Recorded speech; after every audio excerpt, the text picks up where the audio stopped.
No niin, aika tarkalleen 4 vuotta ensiyrityksestä, mikä silloin ei mennyt putkeen, kun tuli lumi lokakuussa. Uusinta yritys Hettäpallas, 55 kilometriä. Tultiin äsken veneellä tosta joen yli ja nyt sitten suuntana Pyhäkero. Kello on 4:45 illalla, niin tämmönen ehkä kevyt aloituspäivä tähän. Tervetuloa mukaan tälle reissulle.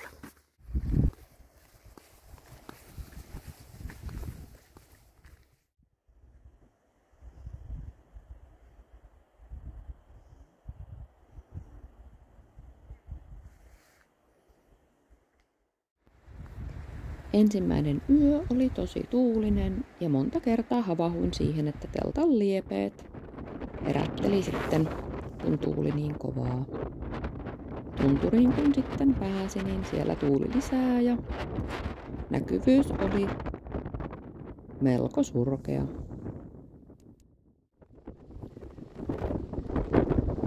Täytyy sanoa, että täällä tuulee todella kovaa. Näkyvyys on tällä hetkellä, no ehkä tää on se 50 metriä.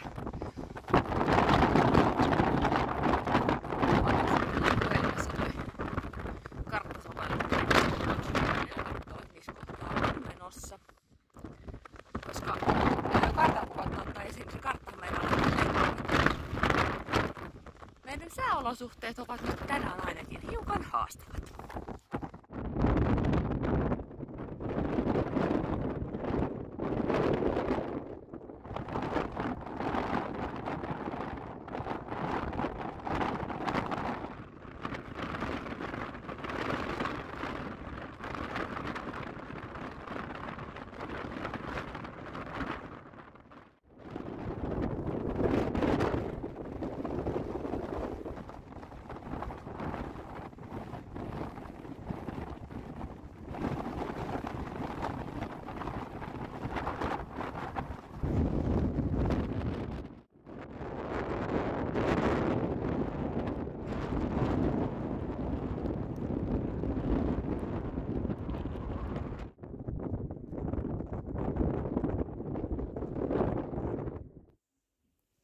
Siiorskurulle kun saavuin, niin tässä pidin sitten ruoka- ja lepotaukooni. Jakso sitten jatkaa taas matkaa.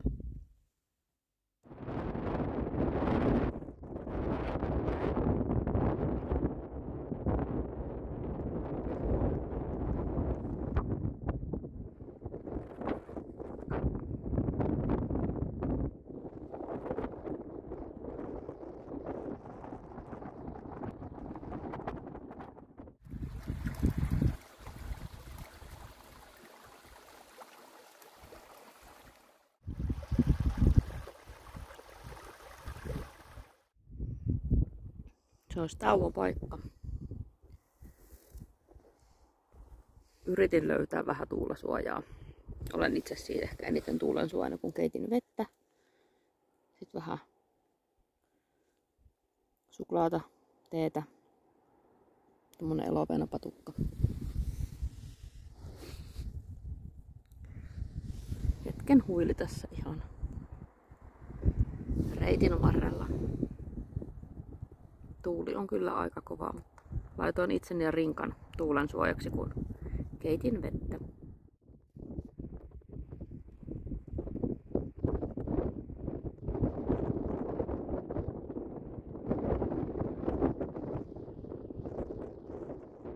Tuolla näkyy varmaan Pahakurun autio ja varaustuvat.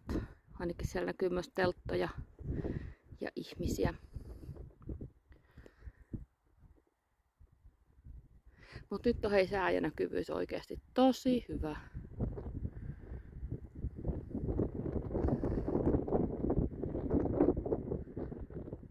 Eikä ole tullut sadettakaan, mitä vähän tuossa oli lupailtu, mutta toki se on niin hankala katsoa tänne tunturiin.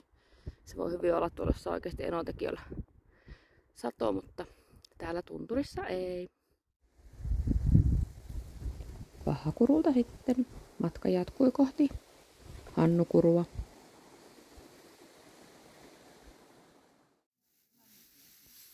Hannukurulla olikin sitten aika paljon ihmisiä jo leiriytyneenä. Täällä oli kaikkia varmaan 20 telttaa pystyssä, että porukkaa riitti. Heräsin sitten maanantai-aamuna varmaan pikkasta jälkeen 8.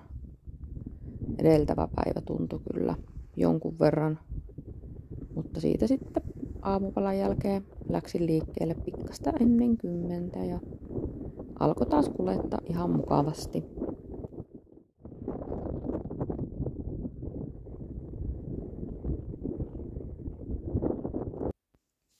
Sitä kun oli parisen tuntia tullut, niin rupesi kaipaa vähän taukoa. Ja sitten oliko siinä se Suuaskurun laavukota, niin siinä ajattelin, että olisin pitänyt taukoa, mutta siinä oli semmoinen isompi niin kuin tällainen siis ohjattu vaellusporukka, niin ne oli sitten siinä, niin kaipasin vähän semmoista, että en halunnut olla niin sosiaalinen, niin jatkoin siitä sitten matkaa vielä eteenpäin. Ja sitten kun polun laajassa tuli tommonen hyvä kaatunut puurunko, niin laitoin sitten vaan itteni siihen parkkiin ja pidin taukoa. Tuossa olisi ihana taukopaikka, mutta kun just pidin taukoa, niin ei nyt ehkä, mutta siis ai vitsi, miten ihana tuohon olisi istua ja vaan katsoa.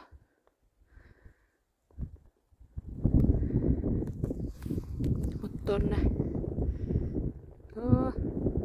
En osaa näyttää. No joo. Sinne aurinko paistaa. Tilatta aurinkolasit päähän. Täällä on nyt vähän tällaista märkää.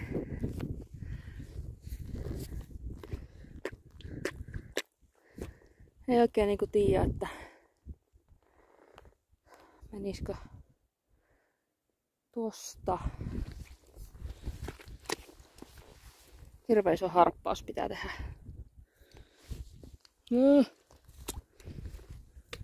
Tonne kivelle.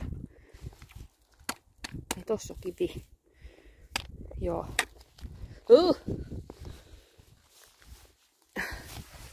Kivi. Hitsiläinen.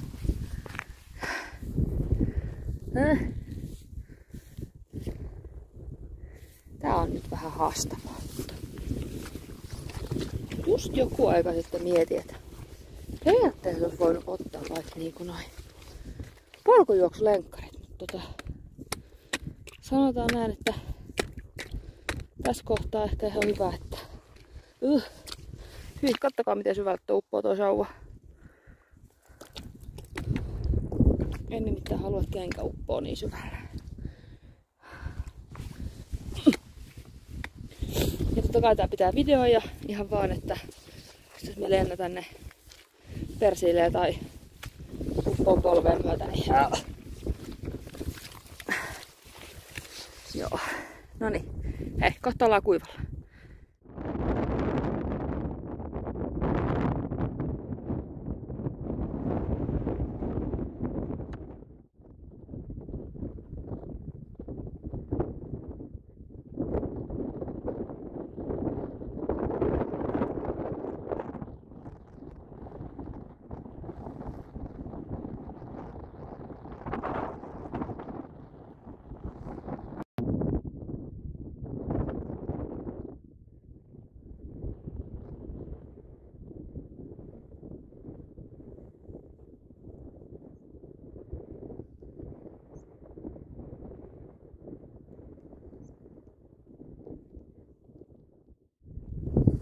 Tiedättekö, meidän pitäisi nyt mennä poroaidasta läpi.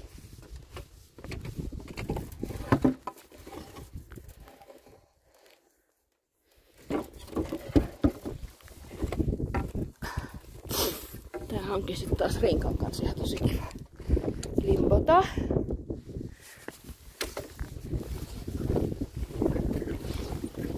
Jos rinkka ottaa kiinni.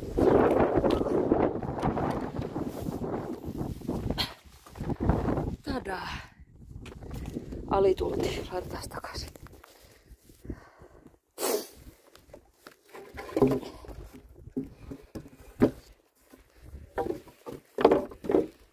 Noniin, porttikin. Sitten rupesikin näkymään tuttuja paikkoja, eli toi vanha Monttelin maja, nykyisin Monttelin kota. Niin se on tuttu, kun on aikoinaan tuolta Pallakselta lumisaassa sitten alkutalvesta silloin 4 vuotta sitten lokakuussa kävellyt tuolle Monttelin majalle. Ja tässä pidin taukoa. Sitten jatkoin siitä tosiaan ton Nammalakuruun ja mietin, että jäänkö siihen yöksi. Mutta sitten päätin, että jatkan kuitenkin sinne niin kuin Pallakselle saakka. Et koska sitten seuraavana päivänä, eli tiistaina, niin on käveltävä kuitenkin vielä Pallakselta sitten bussipysäkille se reilu 10 kilsaa. Niin jatkan Pallakselle.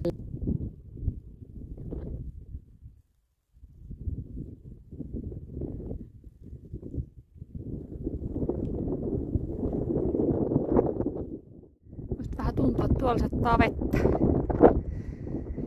Ja tuoltakin näkee.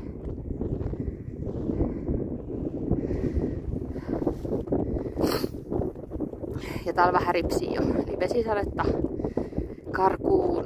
Veikkaan, että kastun. En tuu selvi kuivana, mutta eipähän huomenna kaatosodessa niin paljon käveltävää.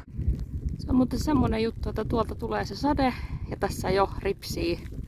Ehkä joku sanoisikin, että sataa, mutta siis kohta saattaa sataa ja kovaa. Katsotaan kerkeenkö yhtään karkuun. Villi veikkaus in. Katsotaan kuinka käy.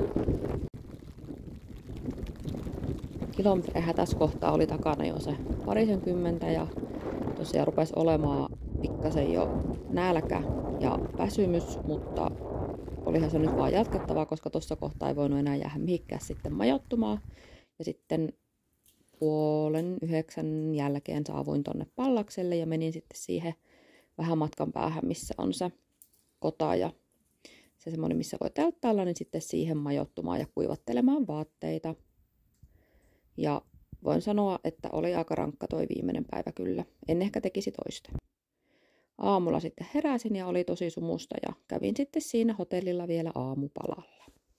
Tiistain viimeinen rypistys oli sitten kävellä sieltä Pallakselta bussipysäkille semmonen reilu 14 kilometriä, 3 tuntia hilpasin siihen, että pääsin sitten lähtemään kotimatkalle. Tää oli eka tämmönen ihan täysin yksin tehty reissu ja koirakin oli hoidossa, niin nautin kyllä todella paljon. Kiitoksia kun katsoit.